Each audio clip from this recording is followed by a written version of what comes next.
السلام علیکم ورحمۃ اللہ وبرکاتہ۔ الحمدللہ کفا وسلام علی عبادہ الذین اصطفیٰ، اما بعد۔ محترم ناظرین کرام، آج کی تراویح میں 13ویں پارے کا خلاصہ آپ لوگوں کے سامنے ہے۔ اعوذ باللہ من الشیطان الرجیم، بسم اللہ الرحمن الرحیم۔ وما ابرئ نفسی ان النفس لامارۃ بالسوء الا ما رحم ربی ان ربی غفور رحیم۔ 13ویں پارے کے اندر 19 رکوع ہیں، 13ویں پارے کے اندر 152 آیتیں ہیں۔ سورہ یوسف سورہ نمبر 12 کی 59 آیتیں ہیں، 53 سے 111 آخری آیت تک۔ اس کے بعد سورہ رعد سورہ نمبر 13 کی 43 آیتیں ہیں۔ اس کے بعد سورہ ابراہیم سورہ نمبر 14 کی 52 آیتیں ہیں۔ اس کے بعد سورہ ہجر سورہ نمبر 15 کی 1 آیت ہے۔ اب آئیے چلیں دیکھتے ہیں 13واں پارہ شروع ہوتا ہے۔ اور میں اپنے نفس کو بری نہیں کرتا، بے شک نفس تو برائی پر اکساتا ہے، مگر جس پر میرا رب رحم فرمائے، بے شک میرا رب خوب بخشنے والا نہایت مہربان ہے۔ تو یہ جملہ یوسف علیہ السلام کا بھی ہو سکتا ہے، یا یہ جملہ عزیز مصر کی بیوی کا بھی ہو سکتا ہے۔ تو اس کا ترجمہ ایسے ہوگا، میں اپنے نفس کو بری نہیں کرتی، بے شک نفس تو برائی پر اکساتا ہے، مگر جس پر میرا رب رحم فرمائے، بے شک میرا رب خوب بخشنے والا نہایت مہربان ہے۔ 12ویں پارے کے آخر میں بات ختم ہوئی تھی کہ یوسف علیہ السلام جیل سے باہر آ گئے۔ اب یہاں 13ویں پارے کے شروع میں یہ ہو رہا ہے کہ بادشاہ نے یہ کہا کہ میں ان کو خاص آدمی بنانا چاہتا ہوں، استخلص لنفسی، میرے پاس لے آؤ، میں اسے اپنی ذات کے لیے مخصوص کر لوں گا۔ یوسف علیہ السلام جب بادشاہ کے پاس آئے تو کہا قال جلنی علی خزائن الارض انی حفیظ علیم۔ آیت نمبر 55 میں ہے کہ مجھے زمین کے خزانے پر مقرر کر دیجئے، کیونکہ میں خوب حفاظت کرنے والا، خوب جاننے والا ہوں۔ اصل میں یوسف علیہ السلام نے خواب کی تعبیر بیان کی تھی کہ قحط سالی ہوگی تو بالیوں کو کیسے بچا کے رکھنا ہے، تو فائنینس منسٹر وہ ہونا چاہیے جس کے اندر اس چیز کی جانکاری ہو۔ تو یوسف علیہ السلام فائنینس منسٹر بنا دیے گئے۔ یوسف علیہ السلام نے خواب کی تعبیر بیان کی تھی، وہ حفاظت کرنے والے تھے۔ اس سے یہ پتہ چلا کہ ملک کو چلانے کے لیے ضروری ہے کہ ایسے آدمی کو عہدہ دیا جائے جو لوگوں کا خیر خواہ ہو۔ اس سے یہ بھی پتہ چلتا ہے غیر مسلم ملک میں مسلم وزیر ہو سکتا ہے۔ اس سے یہ بھی پتہ چلتا ہے کہ عہدہ مانگ کے بھی لیا جا سکتا ہے۔ اگر نہیں مانگ کے لیں گے تو بے ایمان کوئی آدمی آ جائے گا جس سے لوگوں کا نقصان ہوگا۔ ویسے عہدہ مانگ کے نہیں لینا چاہیے، پوسٹ مانگ کے نہیں لینی چاہیے، تو اگر مانگ کے لیں گے تو اللہ کی مدد نہیں آئے گی، لیکن اگر دے دی جائے تو لے لینا چاہیے، اللہ کی مدد آ جائے گی۔ لیکن یہ لگے کہ اگر میں وہاں نہیں آؤں گا اور لوگوں کا نقصان ہوگا تو مانگنا چاہیے، جیسے یوسف علیہ السلام نے مانگا۔ اور قحط سالی کے وقت میں، پریشانی کے وقت میں، جب ہر طرف پریشانی تھی، مصر کو کیسے بچا لیا۔ کہا جاتا ہے آگے اللہ نے کہا وَكَذَلِكَ مَكَّنَّا لِيُوسُفَ فِي الْأَرْضِ، اس طرح ہم نے زمین میں یوسف کو اقتدار دے دیا، یعنی مصر میں۔ اس کے بعد پورے مصر کے بادشاہ یوسف علیہ السلام ہو گئے۔ اب ہر طرف قحط سالی ہو گئی، بارش نہیں ہو رہی ہے، غلے کہاں ملیں گے، کھانے پینے کے وعدے پڑ گئے۔ تو یوسف علیہ السلام کے بھائی لوگ کنعان سے مصر آئے، پہلی مرتبہ آئے۔ ابھی کئی مرتبہ آئیں گے، 4 مرتبہ لگ بھگ ہے، لیکن پہلی مرتبہ کا ذکر وجاء اخوۃ یوسف فدخلوا علیہ فعرفهم وهم له منکرون۔ پہچان لیا یوسف علیہ السلام نے، لیکن ان لوگوں نے نہیں پہچانا۔ اب دیکھ لیجئے، جن بھائیوں نے کنویں میں ڈالا تھا، لیکن یوسف علیہ السلام پہچاننے کے باوجود بھی کچھ نہیں کیا۔ ہم اور آپ ہوتے تو مروا دیتے، بھائی پکڑ لو، اب تو مصر کے بادشاہ بن گئے۔ لیکن یہی ہوتا ہے نیک لوگوں کا، وہ دوسروں کو معاف کرتے ہیں۔ اس لیے اپنی زندگی میں یہ واقعات پڑھیے اور معاف کرنا سیکھیے، خاص طور پہ اپنے لوگوں کو، کیونکہ حسد اور جلن اپنے لوگوں میں زیادہ ہے، بھائیوں میں بہنوں میں زیادہ ہے، اس لیے معاف کرنا بہت ضروری ہے۔ یوسف علیہ السلام نے خوب خاطر بات کی اور کہا وانا خیر المنزلین، میں بہترین مہمان نواز ہوں۔ اور آگے کہا آئندہ جو آپ کے ایک بھائی ہے اس کو بھی لے کے آنا، میں خوب دوں گا، اور سامان بھی واپس کر دیا۔ حاذہ بضاعتنا ردت الینا، جب وہ لوگ گھر پہ گئے تو دیکھا ارے یہ ہمارے سامان ہیں جو لوٹا دیے گئے ہیں۔ تو ان بھائیوں نے اپنے باپ یعقوب علیہ السلام سے کہا، وہ جو اپنا ایک بھائی ہے نا، یوسف علیہ السلام کا سگا بھائی ہے بنیامین، اس کو ہمارے ساتھ بھیجیے۔ یوسف علیہ السلام کے ابا یعقوب علیہ السلام نے کہا کہ نہ، ایک تو ویسے ہی ان کا بھائی گم ہو گیا ہے، اب ان کو کیسے بھیجوں۔ بالآخر ان لوگوں نے کہا کہ نہیں، بادشاہ مصر، جو مصر کے بادشاہ، انہوں نے کہا کہ اگر ہم ان کو لائیں گے تو 1 اونٹ اور دیں گے، اس لیے ان کو بھیجیے ہی۔ بالآخر ان لوگوں نے منا لیا۔ تو یوسف علیہ السلام کے اب 11 بیٹے اور ہٹے کٹے ایک ساتھ جا رہے ہیں، تو سمجھایا اور کہا بیٹے الگ الگ دروازے سے جانا۔ وما اغنی عنکم من اللہ من شیء ان الحکم الا للہ علیہ توکلت وعلیہ فلیتوکل المتوکلون، اور میں تمہیں اللہ کے حکم سے کچھ بھی کفایت نہیں کر سکتا، حکم تو صرف اللہ ہی کا، اسی پر میں نے بھروسہ کیا، اور بھروسہ کرنے والوں کو اسی پر بھروسہ کرنا چاہیے۔ وہ لوگ گئے، پہنچے، پھر یوسف علیہ السلام کے پاس آ گئے، دوسری مرتبہ آئے۔ وَلَمَّا دَخَلُوا عَلَىٰ يُوسُفَ آوَىٰ إِلَيْهِ أَخَاهُ قَالَ إِنِّي أَنَا أَخُوكَ فَلَا تَبْتَئِسْ بِمَا كَانُوا يَعْمَلُونَ۔ آیت نمبر 69 میں، تو وہ ان کا بھائی جو تھا یوسف علیہ السلام کا بنیامین ان کو لے کے الگ ہو گیا اور کہا بے شک میں تیرا بھائی ہوں، تو غم مت کرنا جو وہ لوگ کرتے رہیں۔ تو بڑے بڑے لوگ جو ہوتے ہیں وہ ہمیشہ دلاسا دیتے ہیں تکلیف میں، لیکن دوسرے لوگ کریتتے ہیں۔ اگر آپ تکلیف ذکر کیجئے تو میں نے کہا تھا نا، کاہے کو ایسا کام کیا، لیکن بڑے لوگوں کے پاس آپ بیٹھیے، اللہ والوں کے پاس، تو آپ کو دلاسا دیں گے، گھبرائیے نہیں۔ تو یہی ملتا ہے۔ اب دیکھیے گھبرانا نہیں، اللہ آسانی پیدا کریں گے۔ اب اس کے بعد کیا ہوا، غلہ بھی دے دیا، واپس چلے۔ اب بادشاہ کا پیالہ تھا پانی پینے والا، گم ہو گیا، کہیں رکھ دیا گیا، بنیامین کے سامان میں رکھ دیا۔ پہلے معاہدہ ہوا کہ دیکھے ارے بھائی کہاں ہے، ان لوگوں نے کہا وما کننا سارقین، ہم تو چور نہیں ہیں۔ پھر کہا گیا کہ بھائی جن کے پاس ملے گا تو ان کو روک لیا جائے۔ بالآخر وہی ہوا، بنیامین کے سامان میں ملا تو ان لوگوں نے کیا کہا، ان یسرق فقد سرق اخ له من قبل فاسر یوسف فی نفسه ولم یبدها لهم، یہ اس نے چوری کیا، اس سے پہلے اس کا بھائی یوسف بھی چوری کر چکا ہے۔ یوسف علیہ السلام نے چھپایا اور سامنے ظاہر نہیں کیا۔ اب دیکھیں یوسف علیہ السلام کے سامنے کہا جا رہا ہے کہ اس نے بنیامین نے چوری کی، اس سے پہلے اس کا بھائی یوسف بھی چوری کر چکا ہے، ہم اور آپ ہوتے تو۔ پھر اس کے بعد کہا اے عزیز مصر، ان کے بدلے کسی اور کو روک لیجئے، ان کے ابا بڑے بوڑھے ہیں۔ تو ارے یہ کیسے ہوگا، جن کے سامان میں ملا پیالہ ان کو ہی روکنے کی بات ہوئی ہے۔ تو ایک بڑا بھائی تھا، اس نے کہا فلن ابرح الارض حتی یاذن لی ابی او یحکم اللہ لی، میں اس زمین کو چھوڑ کے نہیں جاؤں گا یہاں تک کہ ابا اجازت دے دے یا کوئی فیصلہ ہو جائے، اور اللہ ہی بہترین فیصلہ کرنے والا ہے۔ وہ لوگ چلے، اب 2 بھائی رک گئے، بنیامین رک گئے اور ایک بڑا بھائی، 9 لوگ جو ہے واپس ہوئے، پہنچے۔ جب وہاں پہنچے تو وہی کہا قال بل سولت لکم انفسکم امرا فصبر جمیل، واقعہ بیان کیا کہ چوری کیا ہے، تو کہا نہیں یہ سب تو تمہارے نفسوں کی باتیں ہیں، چنانچہ صبر ہی اچھا ہے، شاید کہ اللہ ان سب کو میرے پاس لے آئے۔ عسى اللہ ان یاتینی بہم جمیعا انہ هو العلیم الحکیم۔ اس کے بعد یعقوب علیہ السلام کا ذکر ہے، قال انما اشکو بثی وحزنی الی اللہ وعلم من اللہ ما لا تعلمون، آیت نمبر 86 میں ہے، میں اپنی بے قراری اور غم کا شکوہ اللہ ہی سے کرتا ہوں، بس اللہ کے سامنے رکھ دیا۔ اس لیے جن کے دلارے کو پیارے کو ناحق جیل میں بند کر دیا گیا، اپنا گلا شکوہ اللہ کے سامنے رکھے اور بہترین وکیل کا انتظام کرے، اللہ راستے نکالیں گے۔ اس کے بعد یوسف علیہ السلام کے ابا یعقوب علیہ السلام نے کہا بیٹو جاؤ تلاش کرو، فتحسسوا یوسف واخی، یوسف اور ان کے بھائیوں کو۔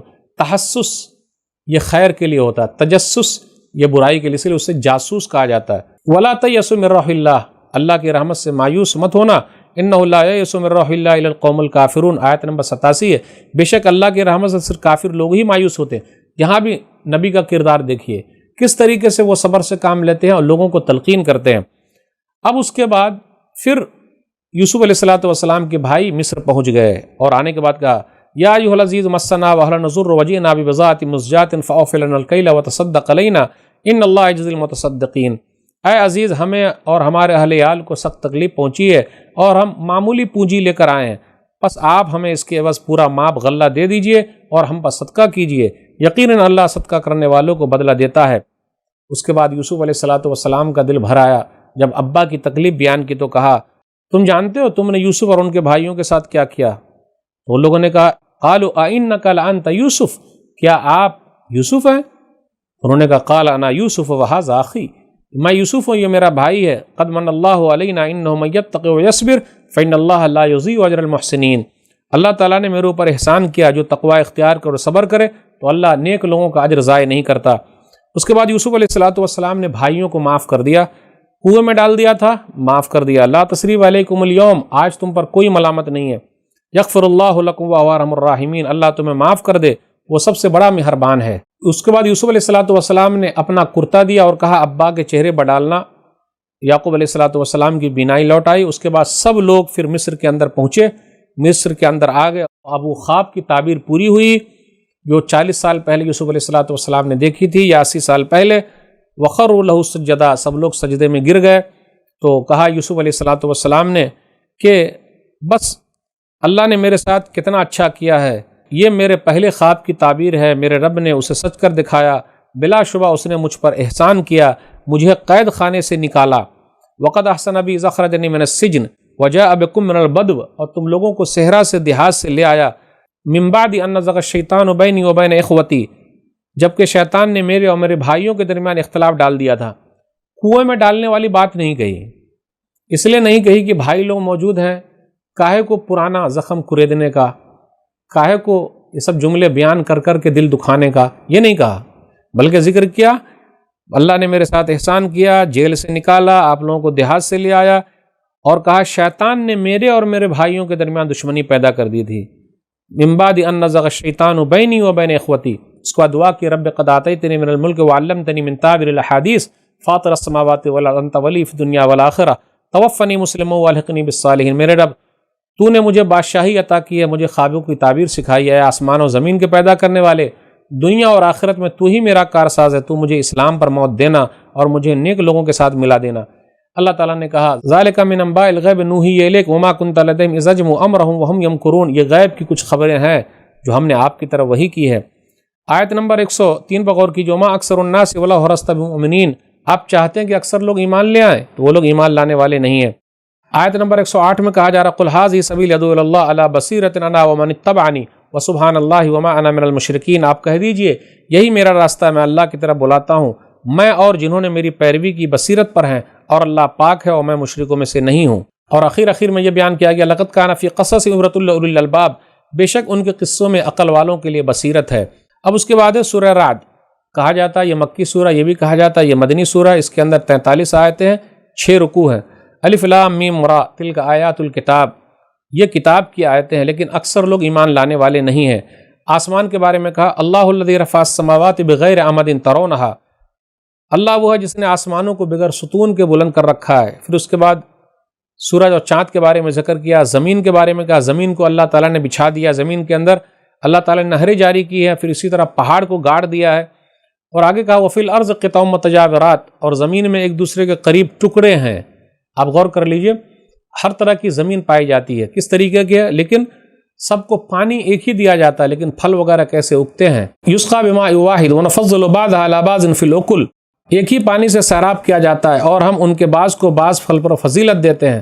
آپ دیکھ لیجئے، کہیں کی مٹی سرخ ہے، سفید ہے، پیلی ہے، پتھریلی ہے، میدانی ہے، رتیلی ہے، سخت ہے، نرم ہے، ہر طرح کی زمین ہے۔ پھر اسی طرح پھلوں میں بھی دیکھ لیجئے، مختلف قسم کے جنس ہیں، شکل ہے، رنگ الگ ہے، ذائقہ الگ ہے، ایک پھل جو بے حد میٹھا ہے، کھٹا ہے، کوئی کڑوا ہے، کسیلا ہے، ایک پھل کا ذائقہ دوسرے سے نہیں ملتا ہے۔ پھولوں کے رنگ بھی مختلف ہے، رنگ الگ الگ ہے، خوشبو الگ الگ ہے، جبکہ پانی تو ایک ہی ہے۔ یہ سب کون کر رہا ہے؟ غور کرنے کی بات ہے۔ اب اس کے بعد یہ بیان کیا جاتا ہے ماں کے پیٹ میں کیا اللہ تعالیٰ وہ جانتا ہے۔ وَيُسَبِّحُ الرَّعْدُ بِحَمْدِهِ وَالْمَلَائِكَةُ مِنْ خِيفَتِهِ، آیت نمبر 13 پر غور کر لیجیے، اور بادلوں کی گرج اس کی حمد کے ساتھ تسبیح بیان کرتی ہے، اور فرشتے بھی اس کے خوف سے تسبیح بیان کرتے ہیں۔ تو رعد بجلی کی چمک، گرج، اسی وجہ سے اس سورہ کا نام ہے۔ اب اس کے بعد آگے یہ بیان کیا جا رہا ہے کہ جو لوگ اللہ کے علاوہ جس کو پکارتے ہیں، لا یملکون لانفسہم نفع ولا ضرا، وہ ان کے نفع نقصان کے مالک نہیں ہیں۔ اس سے پہلے آیت نمبر 115 کے اندر ہے وَلِلَّهِ يَسْجُدُ مَن فِي السَّمَاوَاتِ وَالْأَرْضِ طَوْعًا وَكَرْهًا وَظِلَالُهُم بِالْغُدُوِّ وَالْآصَالِ، اور آسمان و زمین میں جو کوئی بھی چیز خوشی اور ناخوشی اللہ ہی کو سجدہ کر رہے ہیں، اور اس کے سائے بھی صبح شام سجدہ کرتے ہیں۔ تو آسمان و زمین میں جتنی بھی چیزیں ہیں سب سجدہ کریں، سائے بھی سجدہ کرتے ہیں۔ تو آیت نمبر 15 سے یہ پتہ چلا نبی صلی اللہ علیہ وسلم کے زمانے میں بھی نبی صلی اللہ علیہ وسلم کا سایہ تھا، زمین میں تھا، وہ سجدہ کر رہے ہیں۔ اسے یہ مسئلہ نکال سکتے ہیں۔ اب اس کے بعد ہم آدھے پارے تک چلے آئے۔ اب آگے یہ بیان کیا جا رہا ہے نیک لوگوں کے بارے میں، یہ ہے کہ اللہ کے عہد کو پورا کرتے ہیں، عہد و پیمان کو نہیں توڑتے، صلہ رحمی کرتے ہیں، پھر اسی طرح رب کی رضا چاہتے ہیں، صبر کرتے ہیں، نماز قائم کرتے ہیں، اللہ کے راستے میں مال میں سے خرچ کرتے ہیں، انہی لوگوں کے لیے جنت ہے۔ لیکن جو لوگ ایسے اللہ کے عہد و پیمان کو توڑتے ہیں، قطع رحمی کرتے ہیں، صلہ رحمی نہیں کرتے، زمین میں فساد پھیلاتے ہیں، تو ان لوگوں کے لیے لعنت ہے اور ان لوگوں کے لیے برا عذاب ہے۔ آیت نمبر 26 پر غور کیجیے، اللہ یبسط الرزق لمن یشاء ویقدر، اللہ جس کے لیے چاہتا ہے روزی کو کشادہ کر دیتا ہے اور جس کے لیے چاہتا ہے تنگ کر دیتا ہے۔ آگے بیان کیا جا رہا ہے الا بذکر اللہ تطمئن القلوب، آیت نمبر 28 میں ہے کہ اللہ کے ذکر ہی سے دلوں کو اطمینان ملتا ہے، نہ دولت سے، نہ دنیا سے، نہ گھر آباد کرنے سے، تسلی دل کو ملتی ہے خدا کو یاد کرنے سے۔ اب آگے یہ بیان کیا جا رہا ہے کہ آپ سے پہلے بھی رسولوں کا مذاق اڑایا گیا، تو ہم اس کو مہلت دے رہے ہیں، پھر ہم اس کو پکڑ لیں گے۔ اب اس کے بعد یہ بیان کیا جا رہا ہے آیت نمبر 38 میں وَلَقَدْ أَرْسَلْنَا رُسُلًا مِّن قَبْلِكَ وَجَعَلْنَا لَهُمْ أَزْوَاجًا وَذُرِّيَّةً، اور بے شک ہم آپ سے پہلے بھی کئی رسول بھیج چکے ہیں اور ہم نے انہیں بیوی بچوں والا ہی بنایا تھا۔ تو بیوی بھی ہے، بچے بھی ہیں، کس کے لیے؟ نبیوں کے لیے ہے۔ پھر آگے یہ بیان کیا جا رہا ہے آخر میں کہ وہ لوگ کہتے ہیں کہ آپ رسول نہیں ہیں، قل کفا باللہ شہیدا بینی و بینکم ومن عندہ علم الکتاب، میرے اور تمہارے درمیان اللہ ہی گواہی دینے کے اعتبار سے کافی ہے، اور وہ بھی جس کے پاس کتاب کا علم ہے۔ اب اس کے بعد سورہ ابراہیم، یہ مکی سورہ ہے، اس کے اندر 52 آیتیں ہیں اور 7 رکوع ہیں۔ الف لام را کتاب انزلناہ الیک لتخرج الناس من الظلمات الی النور، الف لام را یہ کتاب ہے جسے ہم نے آپ کی طرف نازل کی ہے تاکہ آپ لوگوں کو اندھیروں سے روشنی کی طرف لے آئیں۔ آگے بیان کیا جا رہا ہے وما ارسلنا من رسول الا بلسان قومی، اور ہم نے جو بھی رسول بھیجا ہے ان کی قوم کی زبان میں بھیجا ہے۔ یہ آیت نمبر 4 ہے۔ آیت نمبر 3 پر غور کیجئے، الذین یستحبون الحیاۃ الدنیا علی الآخرہ ویصدون عن سبیل اللہ ویبغونہا عوجا اولئک فی ضلال بعید، جو آخرت کے مقابلے میں دنیاوی زندگی کو پسند کرتے ہیں اور لوگوں کو اللہ کے راستے سے روکتے ہیں اور اس میں کجی تلاش کرتے ہیں، یہی لوگ دور کی گمراہی میں ہے۔ یعنی اللہ تعالیٰ کی صاف تعلیمات میں لوگوں کو گمراہ کر رہے ہیں، یعنی اسلام کو بدنام کر رہے ہیں، اسلام سے لوگوں کو بدظن کر رہے ہیں، تو یہ لوگ دور کی گمراہی میں ہیں۔ اب آگے یہ بیان کیا جا رہا ہے کہ موسیٰ علیہ السلام نے اپنی قوم سے کہا ارے یاد تو کرو نعمتوں کو جو تم پر ہے۔ اللہ نے شکر کے بارے میں کہا اور ناشکری کے بارے میں کہا، لئن شکرتم لازیدنکم ولئن کفرتم ان عذابی لشدید، آیت نمبر 7 میں، اگر تم شکریہ ادا کرو گے تو ہم اور زیادہ دیں گے، ناشکری کرو گے تو بے شک میرا عذاب بہت سخت ہے۔ اور اللہ نے کہا کہ تم سب لوگ زمین کے کفر پر چلے جاؤ لیکن اللہ کا کچھ بھی بگڑے گا نہیں۔ بہت ساری قوموں کو اللہ نے برباد کر دیا ہے۔ قوم کے لوگوں نے اپنے رسولوں سے کہا ان انتم الا بشر مثلنا، آپ تو ہم جیسے انسان ہو۔ رسولوں نے کیا کہ انا نحن الا بشر مثلکم، بے شک ہم تم جیسے انسان ہیں، ولکن اللہ یمن علی من یشاء من عبادہ، لیکن اللہ تعالیٰ جس پر چاہتا ہے احسان کرتا ہے۔ اس کے بعد نکالنے کی دھمکی بھی دے دی، آیت نمبر 13، 14 اور 15 میں وقال الذین کفروا لرسلهم لنخرجنکم من ارضنا او لتعودن فی ملتنا فاوحى الیہم ربهم لنہلکن الظالمین، کافروں نے اپنے رسولوں سے کہا ہم تم کو اپنی زمین سے نکال دیں گے یا تم ہمارے ملت میں لوٹ آؤ، تو اللہ نے کہا ہم ظالموں کو ہلاک کر دیں گے، سب کو ہلاک نہیں کریں گے لیکن جو ظلم کرنے والے ہیں اللہ اس کو ہلاک کر دیں گے، اور ہم تم کو زمین میں ٹھہرنے کی جگہ دے دیں گے۔ تو جن کو نکالنے کی دھمکی دی جاتی ہے اللہ ان کو پکڑ لیتے، اور جن کو دھمکی ملی ہے ان کو ہی اللہ تعالیٰ زمین دے دیتے، لیکن مسئلہ یہ ہے کہ وہ اللہ کے سامنے کھڑے ہونے سے ڈرے اور اللہ تعالیٰ کے وعید سے ڈر جائے۔ اب آگے یہ بیان کیا جا رہا ہے کہ جو پانی پینے کو دیا جائے گا یتجرعہ ولا یکاد یسیغہ ویاتی الموت من کل مکان وما ہوا بمیت، جہنم کے اندر وہ گھونٹ گھونٹ کر کے پیے گا اور اسے حلق کے نیچے نہیں اتار سکے گا۔ آگے بیان کیا جا رہا ہے کہ قیامت کے دن شیطان جو ہے وہ ہاتھ اوپر اٹھا دے گا اور کہے گا فلا تلومونی ولوموا انفسکم، تم لوگ مجھے ملامت مت کرو بلکہ اپنے آپ کو ملامت کرو، ما انا بمصرخکم وما انتم بمصرخی، میں تمہاری فریاد سننے والا نہیں ہوں اور تم بھی میری فریاد سننے والے نہیں ہو، انی کفرت بما اشرکتمون من قبل، بے شک میں تو اس کا انکار کرتا رہا جو تم نے مجھے اس سے پہلے اللہ کا شریک بنایا تھا۔ اب آگے کلمہ طیبہ کی مثال دی گئی جو اسلام ہے اور اس کی جڑ مضبوط ہے اور اس کی شاخیں آسمان کی طرف ہے۔ کفر والا جو کلمہ ہے وہ درخت جو ہے زمین کے اندر گڑا ہی نہیں ہے، تو کیسے وہ تناور بن سکتا ہے؟ آیت نمبر 27 میں ہے یثبت اللہ الذین آمنوا بالقول الثابت فی الحیاۃ الدنیا وفی الآخرہ ویذل اللہ الظالمین ویفعل اللہ ما یشاء، ایمان والوں کو اللہ تعالیٰ دنیا میں اور آخرت میں بھی ثابت قدم رکھتا ہے اور ظالموں کو اللہ گمراہ کرتا ہے۔ اس کے بعد اللہ تعالیٰ نے اپنی نعمتیں بیان کی اور کہا آسمان و زمین کو پیدا کیا، کشتیوں کو تمہارے ماتحت کر دیا ہے، پھر اسی طرح نہروں کو تمہارے ماتحت کر دیا ہے، سورج اور چاند کو تمہارے ماتحت کر دیا، دن اور رات کو تمہارے ماتحت کر دیا ہے، وآتاکم من کل ما سألتموہ وإن تعدوا نعمت اللہ لا تحصوها ان الانسان لظلوم کفار، آیت نمبر 34 میں ہے۔ اللہ تعالیٰ نے وہ تمام چیزیں دے دی جس کے بارے میں تم نے سوال کیا تھا، اور اللہ کی نعمتوں کو گننا چاہو نہیں گن سکتے ہو، بے شک انسان بڑا ظالم ہے، ناشکرا ہے۔ اب اس کے بعد ابراہیم علیہ السلام نے دعا کی رب اجعل ھذا البلد آمنا، میرے رب اس شہر کو امن و شانتی والا بنا دے۔ امن و شانتی سب سے اہم چیز ہے، تب کھانا پینا بھی ہوگا، شانتی رہے گی تو بڑا فائدہ ہوگا۔ پھر اسی طرح شرک پوجنے سے بھی دور رہنے کی دعا کی ہے وجنبنی وبنی، پھر اسی طرح بت پرستی سے بھی بچنے کی دعا کی ہے وجنبنی وبنی ان نعبد الاصنام، مجھے اور میری اولاد کو بت پوجنے سے دور رکھنا۔